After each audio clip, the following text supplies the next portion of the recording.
Judulnya Indonesia Bagian Berbahaya dari Wonosalam.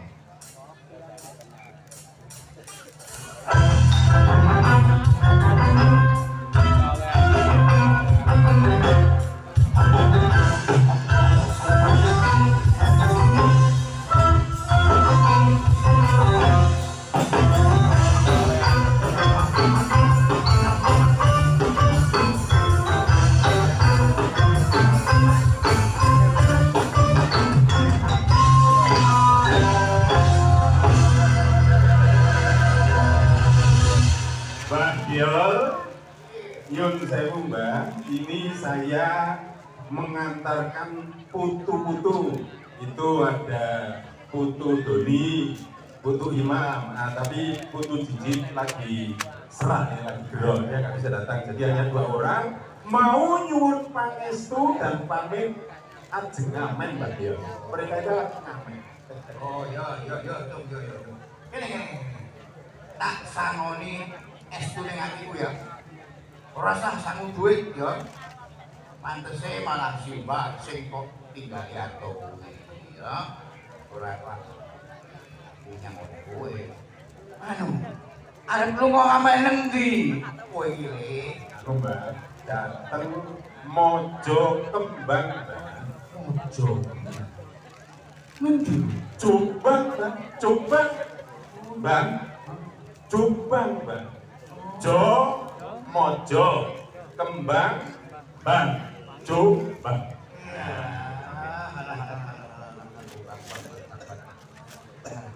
Kae Mojo Kembang. Jare Gus Dur biyen ya. Jombang kuwi ijo abang. Ana rakyat Indonesia sing uripe ijo. Semu-semu kaya P3, PKS, PKB, PAN. Sijine meneh malah ono sing abang. Nganti raine ya abang. Lho, apa kaya PNI lan PDIP. Wah. Nanging nek gelem lan iso kompak manjing ajur-ajur nyawi di bersatu padu kuwi jenenge Jombang. Ada yang meriwayatkan Jombang itu asal usulnya Mojo Kembang. Kan ini daerah pusat Kraton Mojopahit. Ono Mojo Ngapit, Mojokerto, Mojo Legi, Mojo Kecut, Mojo Asin, Mojo Warno, Mojo Gedang, Mojo Sono. Ya wis mojo apa wae ngono sakarepmu. Sing penting urip kabeh iki iso aja nganti aja dumeh. Matur suwun Mbak, ngestokaken dawuh Mbak Kiol. Makanya ngamen kami ini namanya sinau bareng Mbak. Amargi penungso gesang ini kan kathah boten ngertine timbang artine lho Mbak. Leres. Langkung kathah bab-bab sing menungso boten ngertos dibanding bab-bab sing menungso ngertos, Mbak. Bab-bab ten bumi saja manusia banyak tidak tahu, apalagi soal langit. Kebanyakan manusia itu buta, makanya Tuhan menganugerahkan rahmat dan informasi yang namanya agama supaya manusia kenal Allah, kenal malaikat, aras, jin, akhirat dan lain-lain. Juga nasib, takdir, kodok dan kodar. Nek Mojo Kembang kuwi persise tole-tole iki arep nang desa ngendi? Wonosalam. Oh, Wonosalam.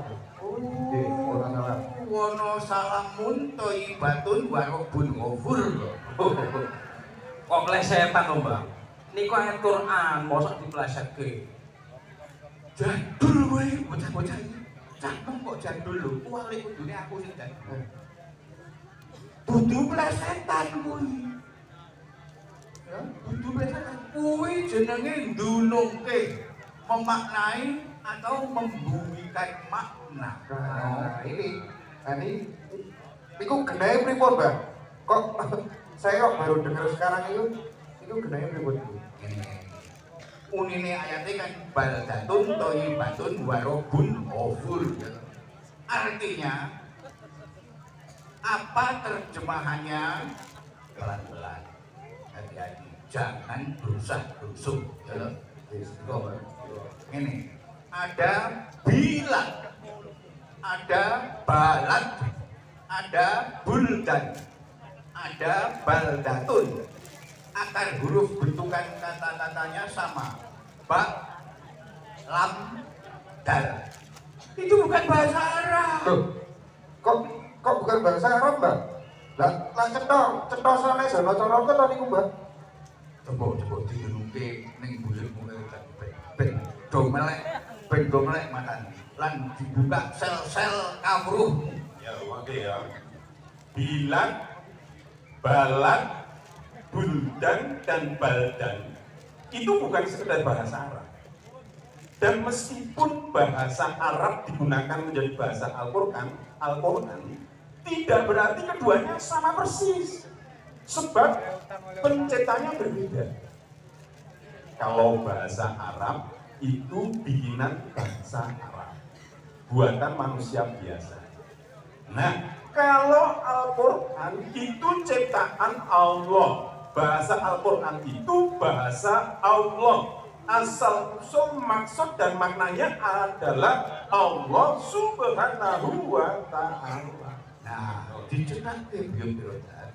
Bocah-bocah milenial telu iki ora tahu sapa langgar, ora duwe pengalaman ngaji turunan. Gila, ya.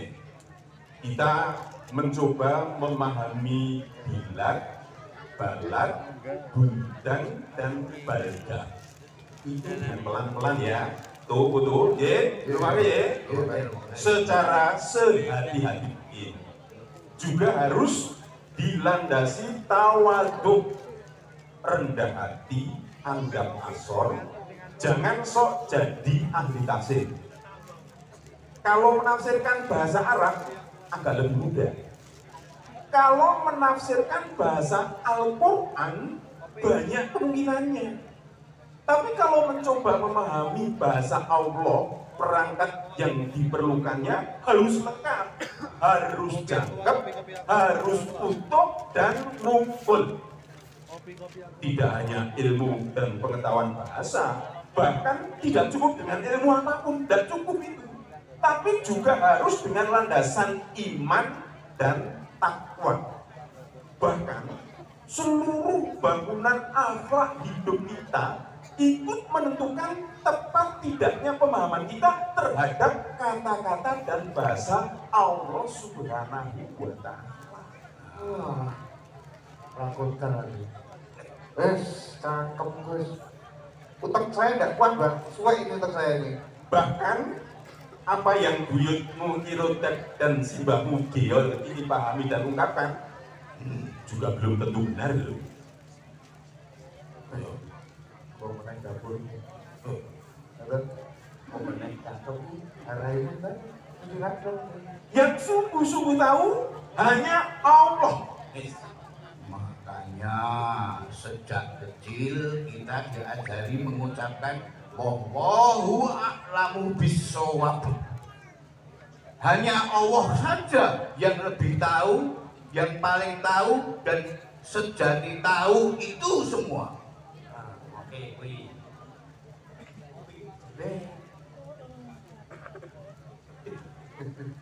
Wes tak coba. Ono baladun, biladun.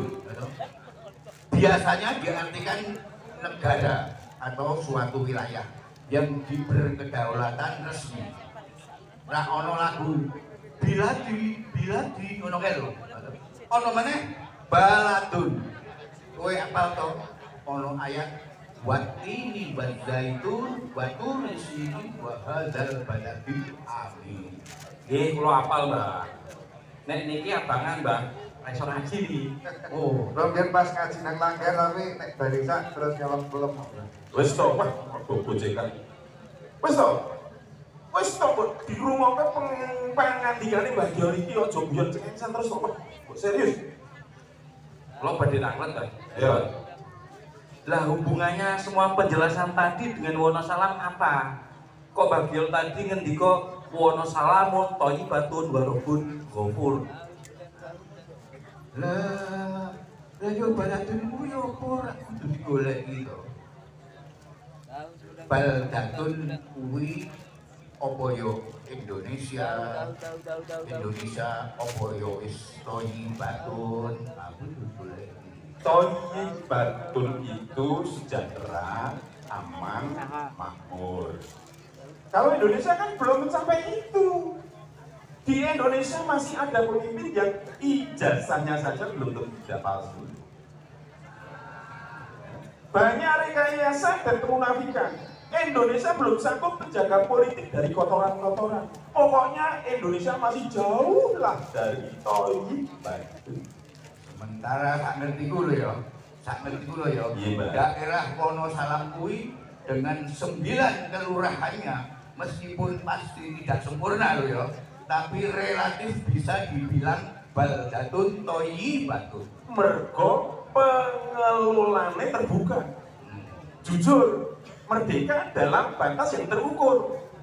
Pelayanannya kepada masyarakat maksimal. Rakyatnya juga kritis. Penduduk Wonosalam bukan bebek-bebek atau sampah-sampah yang entet di sungai zaman, bukan. Para pemimpin di Wonosalam bukan penipu atau pembohong, tidak seperti Indonesia atau lain.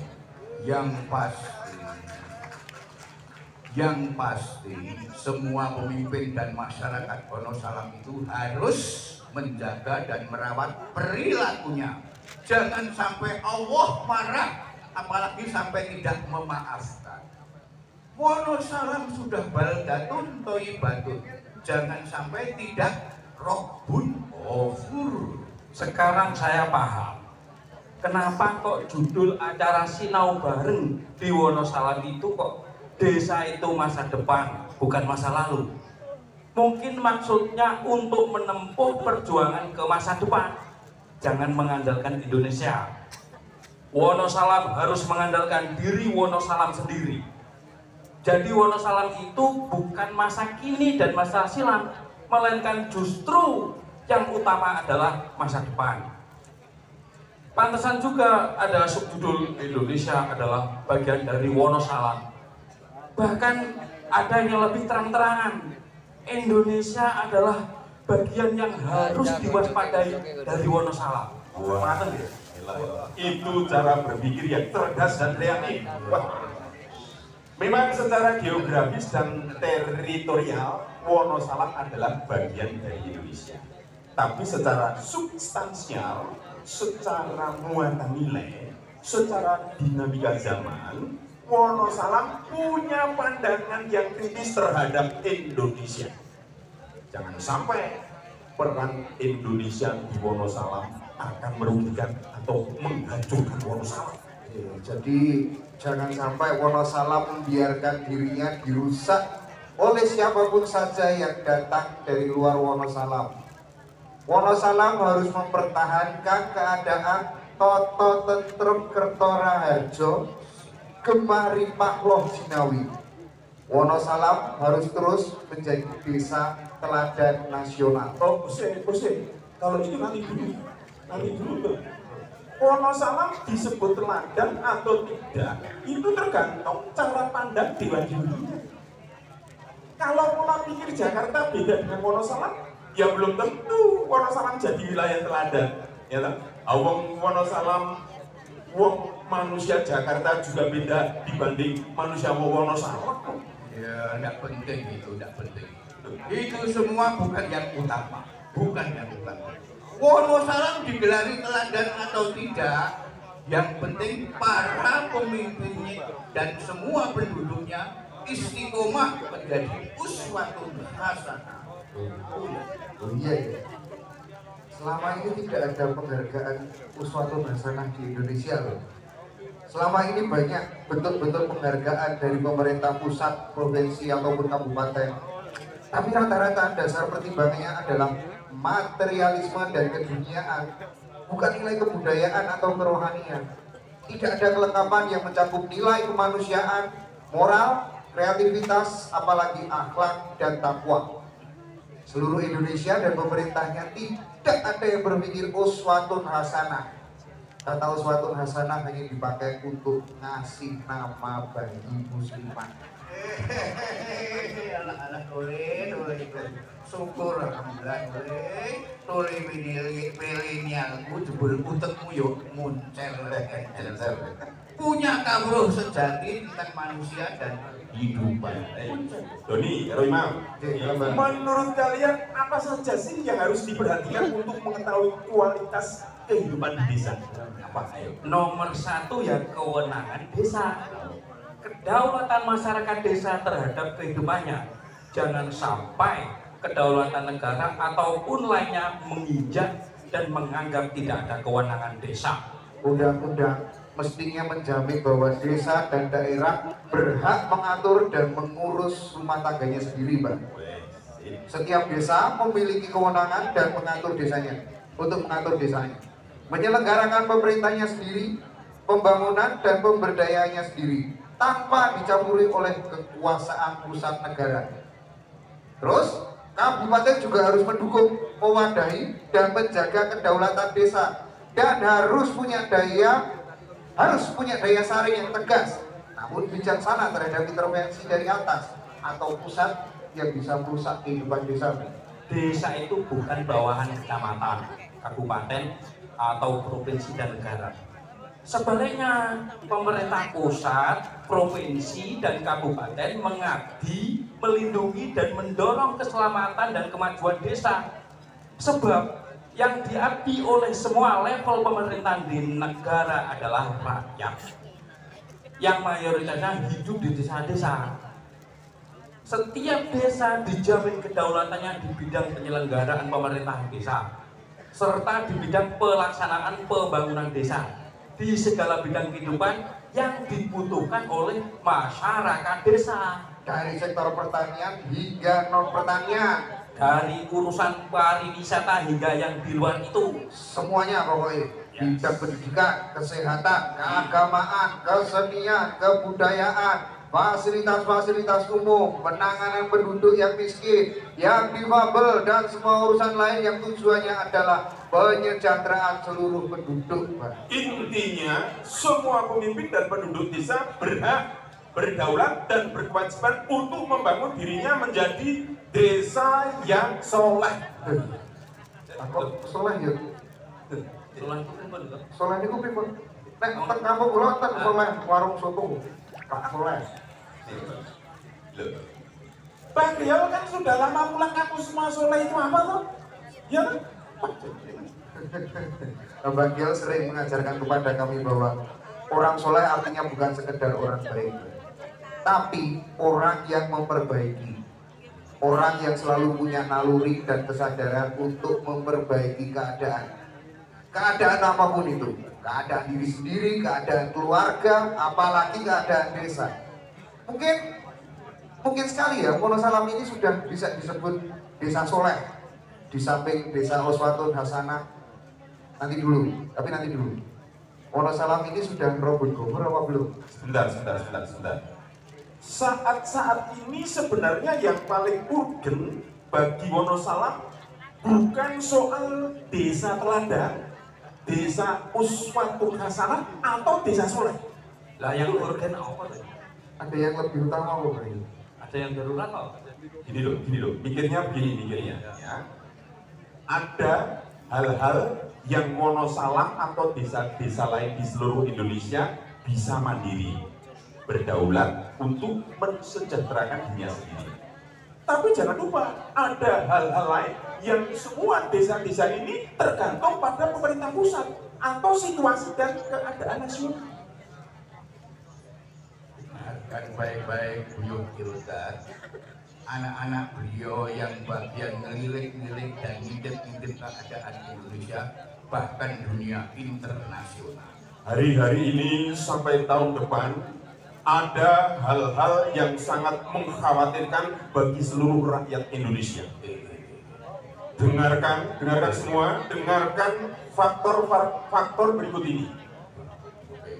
Pertama, negara kita sudah tertindih hutang yang bunganya sudah tidak mampu dibayar. Sementara sudah tidak mungkin menambah hutang lagi. Itu berarti negara kalian akan mengalami krisis ekonomi yang lebih serius dibanding krisis-krisis sebelumnya yang pernah terjadi. Ditambah dengan kenaikan harga BBM, terkuatnya keaslian jagat Polri melalui kasus Sambo maupun tragedi Stadion Kanjuruhan, dan masih akan banyak lagi boro-boro nasional dikuatkan oleh malaikat yang bertugas. Kedua, bahkan krisis nasional itu dilatar belakangi dan diperparah oleh krisis global, krisis internasional sebagai akibat dari hampir 3 tahun pandemi COVID-19 dan perang Rusia-Ukraina. Bandarnya Indonesia di bumi sebelah utara sana sudah tidak bisa menolong Indonesia lagi. 9 naga di dalam negeri sudah pecah dan muncul naga-naga baru yang tidak kalah merepotkan ekonomi rakyat Indonesia. Ketiga, orang yang paling bertanggung jawab atas perekonomian dan keuangan nasional Indonesia sudah mentok sampai leher dan terpaksa akan mengundurkan diri jabatan menterinya dan nanti bulan April tahun depan. Sang bandar sedang mencari-cari boneka baru, dan itulah tema utama pemilu 2024. Keempat, rakyat dan kelompok-kelompok di bagian manapun saja jangan tergesa-gesa ngubyo-nyubyo jagoan capres baru. Jangan prematur menjago-jagokan siapapun. Apalagi pengetahuan kalian tentang tokoh-tokoh nasional sama sekali selalu mentah. Nanti kalian akan kecil lagi, kampusan penipu lagi, nanti menderita lagi dan menyesal lagi. Kelima, kemarin tanggal 14 Oktober 2022 di Pekanbaru ada pertemuan alim ulama nasional, pemimpin-pemimpin ormas Islam serta tokoh-tokoh publik dari kalangan kaum muslimin. Pertemuan itu tidak dijamin akan mampu menolong apa-apa atas krisis nasional, terutama krisis pangan yang akan terjadi. Apalagi tokoh kita Mbak Geol ini tidak termasuk yang diundang dalam pertemuan nasional itu. Nih, yang keenam, yang harus dijawab sekarang, apakah desa seperti Wonosalam ini sudah mengerti dan menyiapkan diri untuk menghadapi Amul Azman itu nanti? Amul Azman, apa itu? Amul Azman, tahun krisis. Mulai hari ini Wonosalam harus memastikan membangun keadaannya untuk siap menghadapi krisis pangan. Wonosalam harus punya konsep dan kerja keras menuju swasembada pangan, ketahanan pangan, bahkan kedaulatan pangan. Sekarang ini segala sesuatunya untuk selamat dan berubah di semua level dari desa sampai nasional hampir mutlak bergantung pada keajaiban Allah. Wah, jadi Mbah Yanto mana ini? Mbah Yanto mana ini? Siapa yang minta tolong? Mbah Yanto? Iya, Mbah Yanto, dalam yuk. gimana? Oh, di belakang ya. Mbah Yanto mana ya? Mbah Islam Yanto, tolong Mbah, tolonglah para jamaah malam ini panjenengan pimpin berdoa. Pertama untuk mohon keajaiban dari Allah, dan tolong setiap jamaah malam ini mengulanginya dengan mengirimkan doa ini setiap habis salat. Catat ya. Kemudian dibilikkan juga surat Al-Imran ayat 26 sampai 27. Itu Mbak. Ngeten. Yo, ini para ulama-ulama kakah tinggi. Sanesipun sing pantes dongani beliau-beliau, tapi bismillah dawuhipun buyut kula laksanaken, tapi intinipun sing mandi niku sanes donga kula, tapi aminipun jamaah sedaya. Bismillahirrahmanirrahim. Allahumma inni as'aluka bi anni ashhadu annaka antallahu la ilaha illa anta al-ahadus samadul ladzi lam yalid wa lam yulad wa lam yakul lahu kufuwan ahad.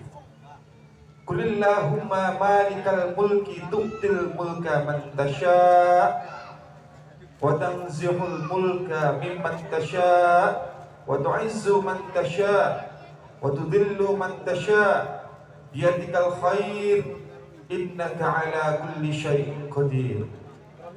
Tulijul laila fin nahari wa tulijun nahara fil lail wa tukhrijul hayya minal mayyit wa tukhrijul mayyita minal hayy wa tarzuqu man tasha'u bi ghairi hisab. Amin. Pokoknya para jamaah semua, masyarakat Wonosalam dan Mojokembang keseluruhannya yang masih melakukan kedzaliman, berhentilah mulai malam ini. Berhenti. Menjauhlah dari kalangan atau lingkungan siapapun saja yang zalim di bidang apapun saja.